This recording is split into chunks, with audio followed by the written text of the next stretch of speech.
Lui-même et sa coalition étaient au rendez-vous d'hier. Ils étaient également à ce cadre de concertation qui a été lancé, au cours duquel cadre d'ailleurs on a mis en place, on a défini 10 étapes pour le retour à l'ordre constitutionnel. Maintenant, on parle de cadre de concertation et de dialogue inclusif. Quel est son regard sur toutes ces questions? Nous allons essayer de le faire réagir. Docteur Faya Milimono, bonsoir. Oui, bonsoir, M. Condé. Merci bonsoir d'avoir accepté notre invitation. C'est un plaisir. Allez-y, Sanso Bari, première question. Alors, Condé le disait tout à l'heure, vous avez certainement pris part à la rencontre d'hier. Avec quel sentiment êtes-vous reparti de l'hôtel à l'issue de la rencontre? Le sentiment, c'est que ça m'a permis de comprendre davantage les dessous des revendications de certains collègues, parce que nous avons été témoins des déclarations des uns et des autres. Pour certains, il faut simplement décréter l'impunité dans notre pays pour que la paix soit obtenue. Ça, c'est assez déplorable.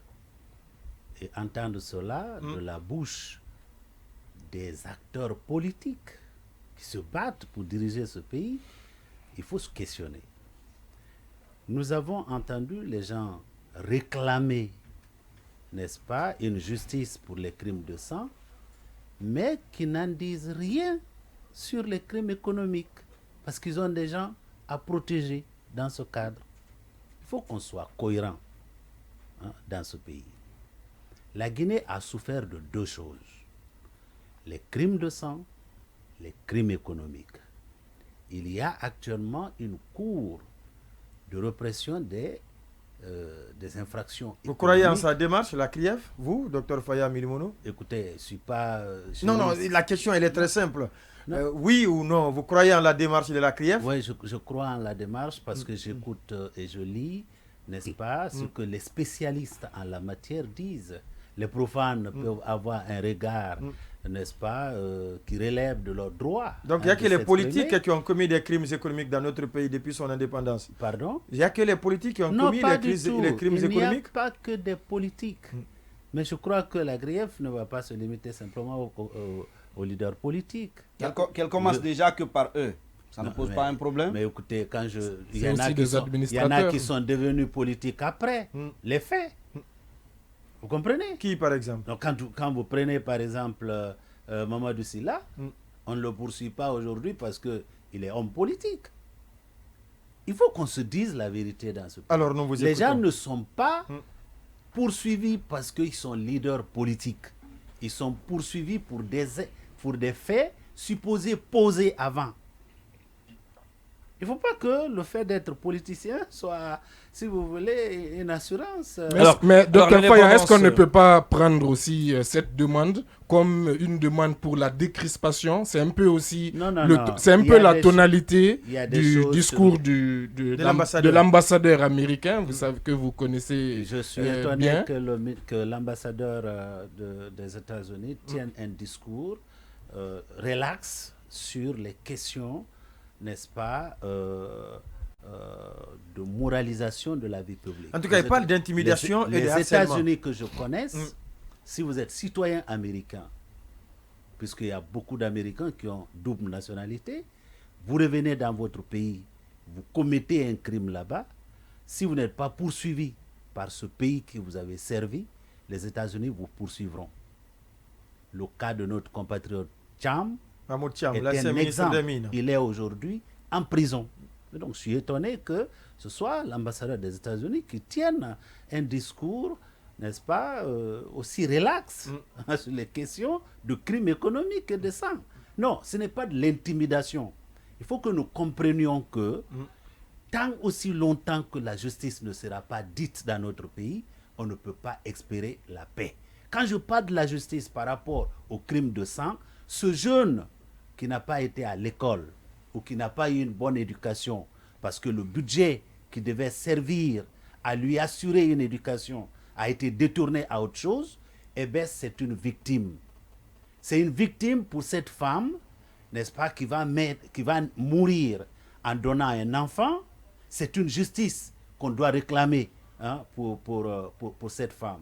Donc aujourd'hui, les gens qui ont été des victimes collatérales de cette gabegie financière qui n'a duré de la mauvaise trop gestion. longtemps, il y en a eu plus, voire 10 fois plus que les gens qui ont été directement tués par le système.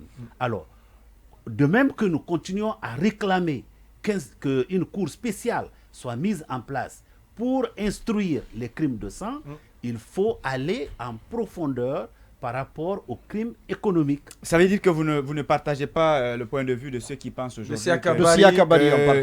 il faut d'abord questionner la forme. Le timing, quand le RPG par exemple s'exprime, il exprime que le docteur Ibrahima Kassory Fofana n'a été convoqué qu'après le congrès et que ça s'apparente donc à une sorte, si vous voulez, d'intimidation, de chasse aux sorcières. Mais non, il ne faut pas envoyer le débat trop bas.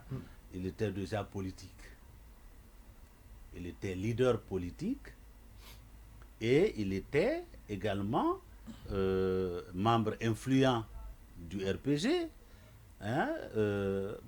Donc dire que c'est juste parce qu'il y a eu cet aménagement qui lui a permis de prendre la tête de l'organe provisoire que la justice s'est ébranlée. Non, je n'analyse pas les problèmes de cette façon-là. Ça, c'est une manière, n'est-ce pas, de noyer le poisson. Donc ceux qui parlent de forme aussi, vous estimez qu'ils n'ont pas raison? Non, ils n'ont qui pas pensent qu'il faut questionner la forme? Non. Donc vous ne reprochez rien au fonctionnement de la CRIEF. La forme par rapport à quoi? La forme par rapport à la démarche de la justice. Non, mais la forme dont vous parlez sort complètement de la démarche juridique. Qu'est-ce que j'entends par forme quand il s'agit d'une démarche juridique? La loi prévoit que pour arrêter quelqu'un, il faut que tel soit fait. Regardons nos lois pour parler de la forme. Ici, c'est le politique qui parle quand il parle de la forme. Vous comprenez? Ce n'est pas de la forme quand la forme dont on évoque sur le plan juridique qui commande le fond. Ici, c'est l'expression d'un politique parce qu'on a vu des déclarations que les gens ont faites. Mais il y a quand même des problèmes de forme, Dr Faya. Non, certains ont dit, à partir de maintenant, nous ne participons à aucune convocation ou à aucune invitation pour parler de cette période transitoire parce que nous avons nos leaders en prison. Nous sommes tout à fait solidaires aux problèmes particuliers qu'ils ont, mais qu'il n'est pas la prétention de faire des problèmes qui leur sont personnels, des problèmes nationaux ou des problèmes nationaux. Je vais vous donner l'exemple. Moi qui suis devant vous, il y a 2 mois, vous n'avez pas entendu parler de ça. Il y a 2 mois, j'étais devant le tribunal de première instance de Kaloum. Et j'étais là pas seul. Pour quel motif? Avec 12 des membres du bureau politique du bloc libéral. C'était à cause du sitting qu'on a fait. Ils vous ont escroqué ou bien vous les avez escroqués? Pardon? Qu'est-ce qui s'est passé? Le sitting que nous avons fait devant le palais du peuple pour dénoncer les députés périmés. Ce jour-là, vous avez été témoin. On nous a jetés dans des fourgonnettes comme des bandits. Nous avons été... Et vous voulez prendre votre revanche, c'est ça? Nous avons été envoyés... Non. Quelle revanche? C'est juste une question. C'est eux qui ont dit que pour ce sitting-là, nous devons être jugés. J'étais en tournée en Haute-Guinée quand mon avocat m'a appelé pour dire, on a programmé, n'est-ce pas, la première audience pour ce cas-là, tel jour. J'ai dit, est-ce que vous pouvez demander au juge, n'est-ce pas, que pour la semaine qui va suivre, il me soit permis de terminer ma tournée. Après, je reviens. Quand je suis revenu, pendant des semaines, je suis passé devant le tribunal de première instance. Je n'en ai pas fait un problème national. Parce que c'est un problème Faya Milimono. Oui, mais sauf que vous n'êtes pas parti en prison, contrairement à ceux qui sont détenus présentement. Et je veux parler de Dr Kassory Fofana et compagnie. Alors, je veux poser une question. Mais il a été dans un passé récent. Oui, je veux poser une question. Les contextes ne sont pas les mêmes, c'est différent. Vous croyez à la CRIEF, cependant, il y a cette question d'indépendance quand même qui se pose toujours. On a entendu, par exemple, Maître Mohamed Traoré qui a dit hier, je pense, au lieu de demander la libération de ceux qui sont détenus, des cadres politiques, il faut plutôt plutôt pencher sa réflexion sur l'indépendance de la justice, de la CRIEF. Et sur les garanties de la défense. Et les garanties, justement. Et pendant que vous croyez en cette CRIEF, est-ce que vous ne pensez pas que le problème se pose à ce niveau quand on parle d'indépendance? D'ailleurs, quand j'ai lu ce commentaire d'un des brillants avocats de notre pays, Maître Traoré, que je respecte beaucoup, c'est après avoir suivi tous les acteurs politiques hier, où beaucoup de personnes, surtout les membres, surtout les acteurs politiques, ont quasiment demandé, n'est-ce pas, que l'on institue, qu'on consacre même l'impunité. C'est ce qu'ils ont dit? Mais bien entendu, lorsqu'on demande quand on demande à l'exécutif d'intérférer avec la justice, vous comprenez? Mais s'ils sont là-bas, ils sont là-bas par le fait de l'exécutif. Vous avez demandé. S'ils sont là-bas par le fait de l'exécutif. Attention, de par le passé, l'opposition. Attendez. Bon, on va l'écouter d'abord. Mais c'est quand même important la précision. Allez-y, oui. Par le passé, nous avons réclamé la libération des prisonniers politiques. Attention, c'est différent. Oui, justement, l'appréciation, ça varie. Non. Certains les qualifient aujourd'hui de prisonniers politiques. À l'époque, le pouvoir disait que c'était des gens prisonniers qui étaient en conflit avec la loi. À l'époque, le pouvoir disait que c'était des personnes qui étaient en conflit. D'accord, maintenant on lui donne la parole. Allez-y, docteur Faya. Nous savons que par le passé, les gens ont été arrêtés parce qu'ils sont partis à une manifestation. On a dit qu'ils sont en conflit avec la loi. Une manifestation qui était interdite. Interdite ou oui, pas non, mais interdite. parce que c'est important là, parce que récemment, le CNRD, maintenant là, le CNRD interdit les manifestations. Si le FNDC avait manifesté jeudi dernier, on en aurait pris quelques-uns dans le lot. Je ne sais pas si vous les auriez qualifiés de prisonniers politiques. Écoutez, faites donc la différence pour commencer entre les prisonniers politiques qu'on a connus et la situation d'aujourd'hui. Je ne crois pas qu'il y ait de prisonniers politiques aujourd'hui. À moins que vous n'ayez l'argument nécessaire de convaincre les Guinéens qui nous suivent ou qui nous écoutent pour dire que tel ou tel messieurs en prison sont des prisonniers politiques. Parce qu'aucun d'eux n'est accusé d'avoir participé à une manifestation. On a des politiques en prison, comme l'a dit Siakabari hier. Oui, écoutez, je peux avoir été ministre et aujourd'hui être président d'un parti politique. D'accord. Si on va évoluer. Maintenant, vous étiez membre du cadre de concertation. Maintenant, on parle de cadre de concertation et de dialogue inclusif. Et comment vous avez trouvé ce nouveau concept? Ça vous fait rire? C'est une évolution de la situation. Positive ou bien négative? En tout cas, une évolution sémantique. Bien, merci M. Traoré. C'est une évolution sémantique. Sauf que la chose que nous recherchons, pour être sérieux avec le peuple de Guinée, c'est que les Guinéens se parlent. Et si les Guinéens doivent se parler, il est important que tous les acteurs politiques et sociaux ne viennent pas avec des préalables. Nous ne sommes pas en situation où nous avons un président élu en place. Votre propos d'aujourd'hui est surprenant, un peu réchauffé dans vos archives. Vous avez souvent posé des préalables, Dr Faya Milimono. Vous n'êtes pas arrivé sur la scène politique hier. Non. Parce que on se rappelle encore depuis l'ADP, le collectif, Dr Faya Milimono, avec ses différents préalables. Si vous dites aujourd'hui que le préalable ne doit pas être posé, je dis quelque chose se passe quelque part. Nous ne sommes pas aujourd'hui dans le même contexte qu'hier. D'accord, allez-y. Aujourd'hui, il y a des gens qui sont sortis hier pour dire il y a aujourd'hui une classe politique de la mouvance, une classe politique de l'opposition. Oui, c'est ce qu'il y a Barry de l'UFR qui l'a dit. Nous avons tous commencé par dire Dieu merci, le CNRD est arrivé. Dieu merci. Et jusqu'ici... Non, attendez. Oui, allez-y. Dieu merci, le CNRD est arrivé. Chacun a applaudi, chacun a soutenu, chacun a apprécié. Mais qu'est-ce qui fait la différence entre les uns? Nous sommes à la même position. Nous continuons à apprécier le fait que le CNRD soit arrivé. Mais pour d'autres, à cause des problèmes qui leur sont spécifiques, se sont démarqués pour se présenter en opposant. Vous comprenez? Mais à leur place. Or, aujourd'hui, nous n'avons pas à construire une opposition face au CNRD. Nous avons tous, n'est-ce pas, intérêt à nous mettre ensemble, à mettre ensemble nos intelligences pour gérer cette période transitoire. Parce que quand on dit évitons les erreurs du passé, il y en a qui pensent que ce conseil-là n'est donné qu'au CNRD. C'est donné aussi aux acteurs politiques. Parce que dans l'échec de ce qui s'est passé entre 2008 et 2010, ce n'est pas seulement le CNDD. Vous comprenez? Dans l'échec qu'on peut avoir constaté durant la première période transitoire, ce n'est pas seulement les acteurs qui géraient. Vous comprenez? Donc, quand on dit évitons les erreurs du passé, ça concerne tout le monde. C'est pourquoi nous devons aujourd'hui, tout le monde, nous mettre à la table avec toute la bonne foi, en privilégiant l'intérêt général pour que cette période transitoire se gère, n'est-ce pas, de façon exemplaire. D'accord, oui.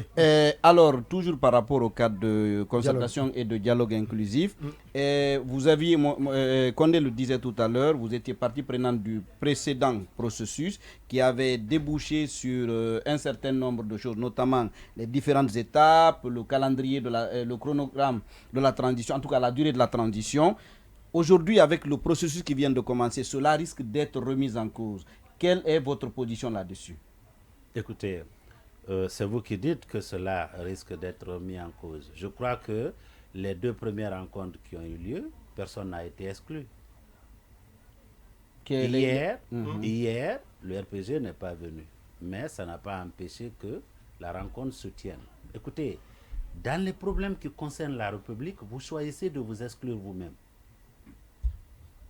Vous choisissez de vous exclure vous-même. À supposer dans ce cas que l'hypothèse de remise en question des précédents résultats prévale, quelle va être votre réaction? Non, je ne peux pas répondre à ce qui est hypothétique.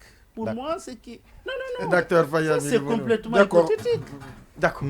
Il y a un début qui a été fait. Non, pourtant déjà il y a un début. On ne parle plus de cadre de concertation, mais on parle de cadre de concertation et de dialogue. Comment vous avez trouvé même ce propos du Premier ministre qui a dit qu'on va maintenant mettre en place un véritable cadre de dialogue? Comment vous avez trouvé sa sortie? Et son communiqué qui a recadré au douché et celui du ministère de l'administration du territoire et de la décentralisation. Ça, c'est entre les membres du gouvernement. Docteur Faya Milimono. Maintenant, la mise en place d'un véritable cadre. Quand il a dit, comment vous avez trouvé cela? Alors que vous avez déjà fait 2 rounds. Ceux qui supposaient que le précédent n'était pas véritablement... Ou les précédents, ouais. Voilà. Écoutez, encore une fois, monsieur le Premier ministre, à ce niveau-là, peut-être a fait une petite erreur de communication. Vous dites peut-être? Non. À ce niveau. Non. Vous ne voulez pas assumer cela, Dr Faya Milimono. Non, vous ne voulez pas assumer. Non, je considère Je dis bien, vous ne voulez pas assumer. Non, vous dites peut-être. Tout ce que je dis, votre lecture. Tout ce que quand il dit, on va désormais mettre en place un véritable cadre de dialogue. Alors, comment vous avez trouvé cela? Je trouve cela comme une erreur de communication. D'accord. Okay. Oui. Parce que cela suppose que ce qui a été fait avant n'était ni franc ni sincère. Oui. Or, ce n'est pas le cas. D'accord. Dans le même ordre d'idée, est-ce que vous pensez justement que c'était une erreur d'appeler à cette ouverture du cadre de dialogue après les menaces de manifestation du FNDC? Et pourquoi je pose aussi cette question, c'est que j'ai remarqué que pendant votre discours devant le Premier ministre, au début de votre discours, vous avez quand même égratigné le FNDC et je voudrais savoir le pourquoi en disant qu'il y a des gens qui continuent à défendre une constitution. Donc pourquoi ce message envers le CNRD lors d'un discours qui a pour but le dialogue? Et est-ce que c'est parce que justement c'est suite à leurs menaces? Notre pays s'enlise dans des problèmes qui n'existent pas. C'est ce qu'on appelle dans d'autres pays bridge to nowhere, c'est-à-dire construire un pont pour nulle part. Vous comprenez? Si vous construisez un pont, c'est pour aller quelque part. Vous ne pouvez pas construire un pont pour nulle part. Okay. Aujourd'hui, nous n'avons pas de constitution, c'est un fait. Vous comprenez? Lorsque le CNRD est arrivé et on a applaudi, on a dit la constitution est suspendue. Quelle est la constitution qu'on a suspendue? C'est celle de 2020. le FNDC, pour quelle constitution il s'est formé? C'est pour la constitution de 2010. Je suis membre fondateur du FNDC. Donc, c'est une démagogie que de continuer à défendre une constitution qui est morte. Mais quel était l'intérêt de le rappeler dans votre discours? Le rappeler parce que, simplement, il faut se mettre à jour. Mais c'est une décision politique. C'est une démarche politique. Le FNDC a choisi de garder son nom parce qu'il estime que toute sa constitution, c'est générique. Aujourd'hui, la charte est notre constitution, quelque part. C'est la loi fondamentale. C'est ce qu'elle dit. De la transition. Alors, il devait mettre charte au lieu de mettre... Mais ça serait toujours C, d'ailleurs, FNDC. D'accord. Mais s'il précise que C est mis pour charte... Ça vous irait. Il n'y a aucun problème. Vous pourriez même réintégrer. Aujourd'hui, on utiliserait mieux notre temps et mieux nos énergies à penser à l'élaboration de la nouvelle constitution. Voilà l'opportunité qui se présente. Au lieu de défendre une constitution qui n'existe plus depuis longtemps. Nous qui avons été membres fondateurs du FNDC, qui avons combattu pour empêcher qu'il y ait une autre constitution qui ouvre la voie à un troisième mandat pour le professeur Alpha Condé, lorsqu'on n'a pas pu et que le référendum ait eu lieu effectivement en mars 2020, le 22 mars, certains membres fondateurs du FNDC ont été aux élections en vertu, n'est-ce pas, de la Constitution de 2020. Pourquoi cela doit encore continuer à nous hanter jusqu'à la fin du temps? Non, pour nous, c'est derrière nous. Ce qui est important aujourd'hui, c'est quelle constitution nous allons produire pour notre pays qui va nous servir et qui va servir les générations futures. Donc en clair, vous trouvez absurde l'annonce de la manifestation faite par le FNDC? C'était une absurdité. Ils peuvent déclarer leur intention de manifester, ça c'est leur droit, on ne peut pas le leur enlever parce que c'est consacré. La liberté. Non, puisque vous êtes membre fondateur, comment vous avez trouvé cette démarche? Écoutez, pour moi, dès l'instant... Non, la démarche elle-même. Et l'autre point de ma question, parce que c'est après leur menace de manifestation que le cadre de dialogue a été appelé quand même. Non. Ça prouve aussi que... Non. Le cadre de dialogue présidé par le PM. Ils ont été démarchés même par les sages. Hein? Attendez. Vous voulez sous-estimer, banaliser la force de frappe du FNDC? Ne rendez pas confus ce qui est clair. Non, c'est vous qui voulez maquiller. C'est par délégation que le ministre de l'administration du territoire peut convoquer un cadre. Mais de par la Constitution ou de par la charte... Non, la charte ne le dit pas. La charte ne le dit pas. Par la Constitution, oui, mais de 2010 qui n'existe plus là. Voilà. Mais de par la charte, nulle part il n'est dit que le Premier ministre est le garant du dialogue social. Nulle part. Et par le décret du président mettant en place le cadre de concertation, celui-ci est dirigé plutôt par le ministère de l'administration du territoire et de la décentralisation. Ok. Donc cela veut on vous éclaire, oui. Non, cela veut dire simplement que nous ne sommes pas à la première réunion du cadre. Le cadre d'ailleurs a été institué par décret. Ça, il faut le rappeler aussi. Et ce décret-là a été signé depuis le 6 avril. Il y a eu, le décret n'a pas dit que les rencontres doivent avoir lieu tous les jours ou toutes les semaines. Mais vous pensez que la manifestation... Donc vous pensez que cette réunion-là n'a aucun lien avec les menaces de manifestation du FNDC? C'est ce que vous êtes en train de nous dire? Est-ce que ça ait un lien ou pas? Pour moi, ce qui est important, c'est que si nous avons pu nous réunir hier et chacun s'est exprimé, que chacun vienne avec toute la bonne volonté en ayant, n'est-ce pas, en tête l'intérêt supérieur de la nation guinéenne. Mais si le FNDC changeait d'appellation aujourd'hui, est-ce que vous pensez qu'ils auraient une raison d'être? Bien entendu. Pour défendre la charte, par exemple. Oui, parce que vous dites que la Constitution, elle est obsolète, mais si... Peut-être il pourrait rejoindre un autre front qui est né, cette fois-ci, avec le T à la fin. Donc c'est un appel. Le FNDT. C'est un appel. Défendre les acquis de la transition avec Yamou Bougoula Haba. Peut-être vous êtes le bloc libéral et du FNDT?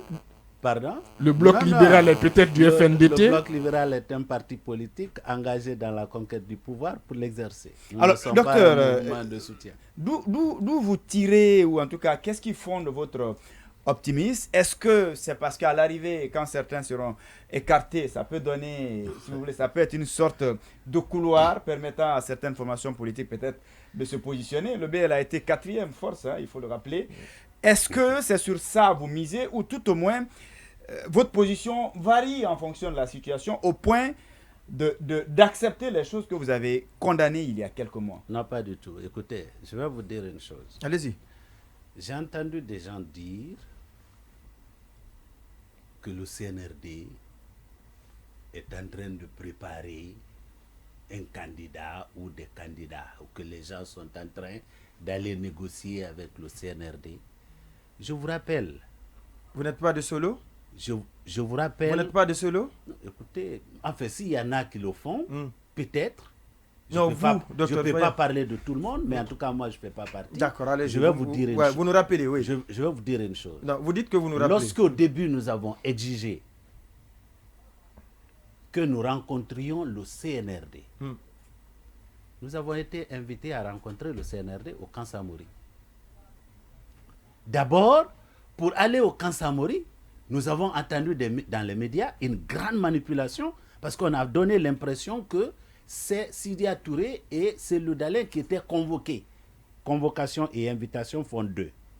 Alors que cette invitation ne concernait pas seulement Selou, ça ne concernait pas seulement Sidya. Oui, mais sauf que la réunion, une part active du temps consacré à la réunion, c'était eux. Ça, vous ne pouvez pas le dire. Non, pas du tout. À Dr Faya Milimono. Ils se sont adressés à des leaders politiques qui avaient été invités ce jour. D'accord. Écoutez, lorsque dans un espace politique, un leader politique au siège de son parti dit que le CNRD a un militant, un candidat, faut-il l'indexer? Sinon, chacun est capable d'imaginer dans sa tête quelque chose et se mettre à le défendre. Vous comprenez? Moi, je peux dire du n'importe quoi sur Dioma. Si je n'ai pas besoin de prouver, ben je peux le dire. Il faut qu'on sorte. Et c'est ce qui compromet effectivement la confiance entre nous. Il faut que chacun travaille à créer un certain climat de confiance entre les Guinéens si nous devons travailler ensemble pour construire ce pays.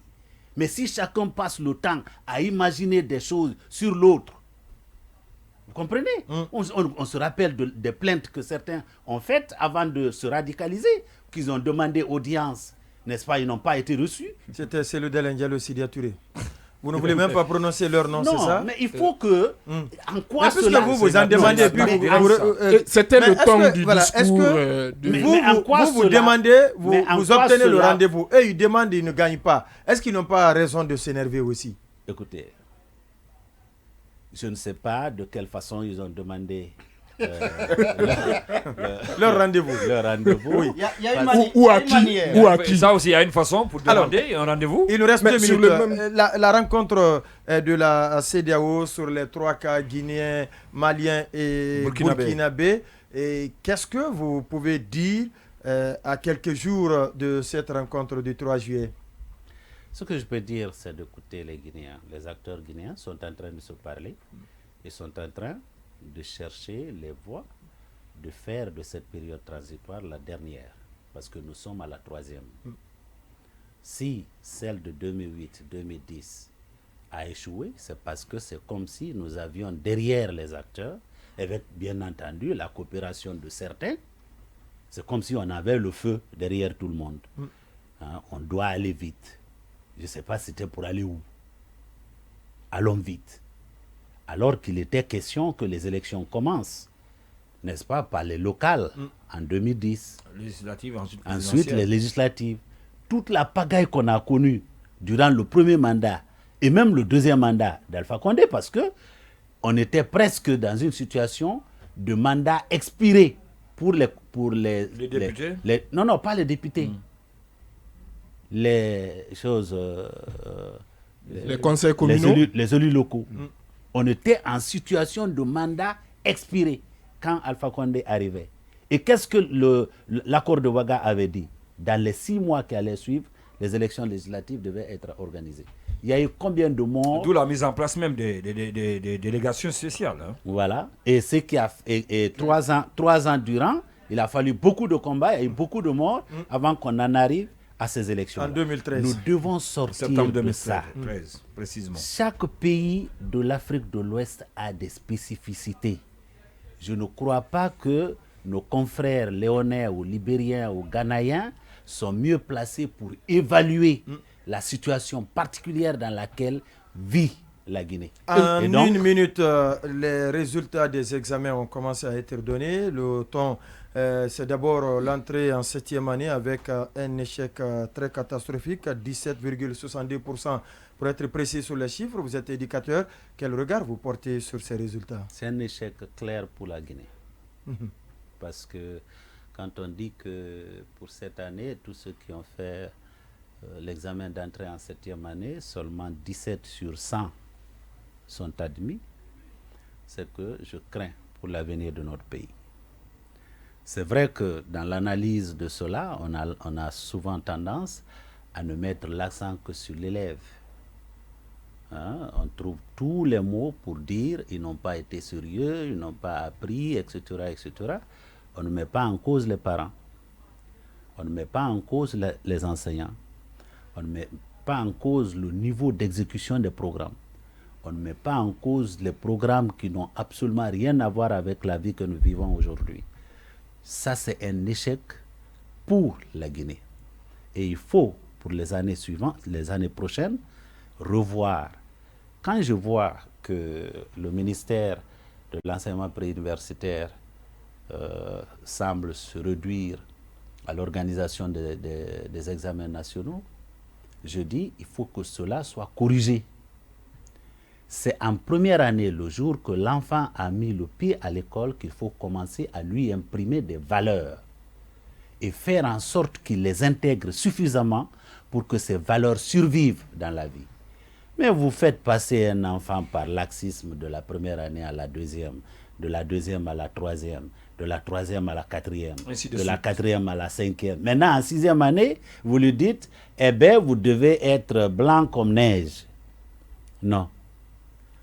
Il faut que la façon dont nous éduquons dans notre pays, avec la responsabilité de tout le monde, les parents, les enseignants, les administrateurs scolaires, les élèves eux-mêmes, que nous revoyions, n'est-ce pas, cette réalité pour ne pas connaître ces genres de résultats. S'il y a un tel résultat dans n'importe quel pays sérieux qui veut vraiment avoir le leadership mondial, eh bien, il y a beaucoup de personnes qui vont tomber. Docteur Faya Milmono, merci d'être passé dans cette émission. Salut Condé, la pondération et la perspicacité ont le pouvoir de doucher l'ardeur de la passion. Et je félicite Dr Faya Milmono pour avoir dompté mes bien-aimés chroniqueurs.